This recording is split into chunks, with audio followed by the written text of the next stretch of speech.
दोस्तों, अगर आप सक्सेसफुल बनना चाहते हैं तो अभी से 4 अच्छी आदतें छोड़ दो, क्योंकि इन आदतों के साथ आप कभी सक्सेसफुल नहीं बन पाएंगे। इन आदतों को मैं अच्छा इसलिए कह रहा हूं क्योंकि दोस्तों ये आदतें हमारी मदद करती हैं आराम करने में, लेकिन दोस्तों ये आदतें हमें मेहनत करने से रोकती भी हैं। तो इसलिए दोस्तों इन आदतों को अभी छोड़ दीजिए अगर आप सक्सेसफुल बनना चाहते हैं तो। दोस्तों, सबसे पहली आदत होती है बहाने बनाने की आदत। इससे अच्छी आदत तो कोई होती नहीं है। हर काम से बचना हो तो बस बहाना बना दो। एग्जाम्पल, आप बॉडी बनाना चाहते हो लेकिन जिम जाते वक्त बहाना बनाते हो। भाई जिम चल रहा है? भाई आज नहीं यार, आज काम है, कल से चलूंगा। फिर नेक्स्ट डे, भाई आज तो चलेगा ना? ना भाई, आज थोड़ी सी तबीयत खराब है, कल से पक्का चलूंगा। फिर नेक्स्ट डे, भाई जिम चल रहा है? भाई मंडे से चलेंगे ना यार। फिर मंडे को, भाई अब 1 तारीख आने वाली है, 1 तारीख से चलेंगे।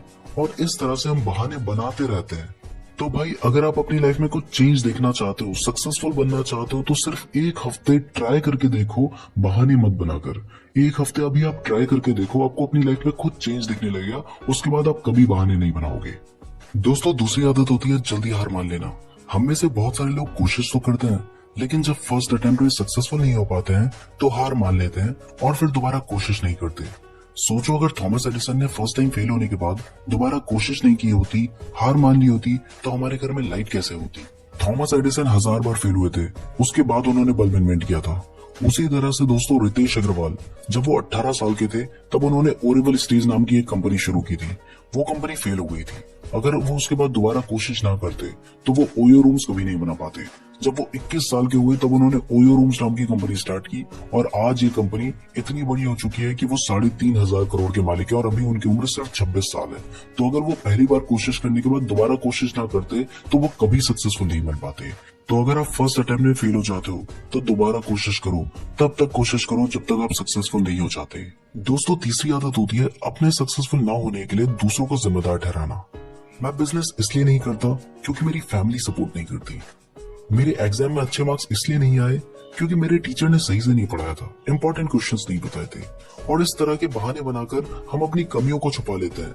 बहाने बनाने में तो हम इंसानों को क्या, भगवान को भी नहीं छोड़ते। भगवान मेरा साथ नहीं देता। हर तरह के बहाने बनाकर बस हम अपनी गलती एक्सेप्ट नहीं करेंगे। बहाने बनाकर अपनी जो गलती थी ना उसको दूसरों पे डाल देते हैं और इस वजह से भी आप सक्सेसफुल नहीं बन पाते हैं। अगर दोस्तों आपकी गलती है तो उसको एक्सेप्ट करो। अगर आप किसी वजह से सक्सेसफुल नहीं बन पाए तो उस कमी को ढूंढो और उसको दूर करने की कोशिश करो। अपनी गलती को किसी और के ऊपर डालोगे तो आप कभी सक्सेसफुल नहीं बन पाओगे। दोस्तों, चौथी आदत होती है जिसकी वजह से ज्यादातर लोग सक्सेसफुल नहीं बन पाते, वो होती है हर काम को टाल देना। ज्यादातर लोग क्या करते हैं कि जब भी उनके पास कोई काम आता है तो वो उसको बाद के लिए टाल देते हैं।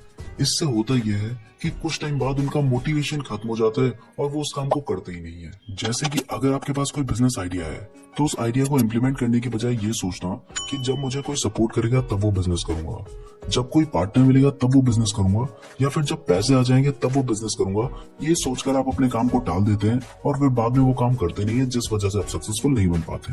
ठीक है भाई, बिना पैसे के आप बिजनेस नहीं कर सकते हैं, लेकिन जब तक आपके पास पैसे नहीं आ जाते हैं तब तक आप उस बिजनेस आइडिया को पूरी तरह से प्लान तो कर सकते हो। फॉर एग्जाम्पल, अगर आपका बिजनेस आइडिया मोबाइल ऐप से रिलेटेड है तो आपने उससे रिलेटेड पूरी इंफॉर्मेशन ले लेनी है कि किस तरह का वो ऐप बनेगा, कितना टाइम उस ऐप को बनने में लगेगा, कौन सी कंपनी उस ऐप को बनाएगी, कितना पैसा उस ऐप को बनाने में लगेगा। ये सारी इंफॉर्मेशन निकाल कर आपको बिजनेस प्लानिंग कर लेनी चाहिए, तभी आप बिजनेस कर पाएंगे। अदरवाइज आप अपने काम को टालते रहेंगे और फिर आप कभी सक्सेसफुल नहीं बन पाएंगे।